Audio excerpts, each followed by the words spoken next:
Itt vagyunk a Live kisvasúton, és épp Lilaküred felé tartunk, ahol egy kicsikét kirándulni fogunk. Most pedig innen a kisvasútból nézzük a szép kilátást.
És épp Puskaporosnál tartunk.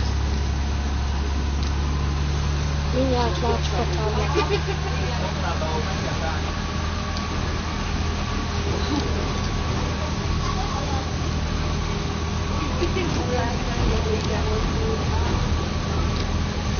És hogyha erről az utazásról szeretnétek képeket is látni, akkor menjetek fel a Facebookra, ahol láthatok még több képet és egy beszámolót arról, hogy milyen volt az utaz. Nem sokára jelentkezünk újabb videókkal. Hello!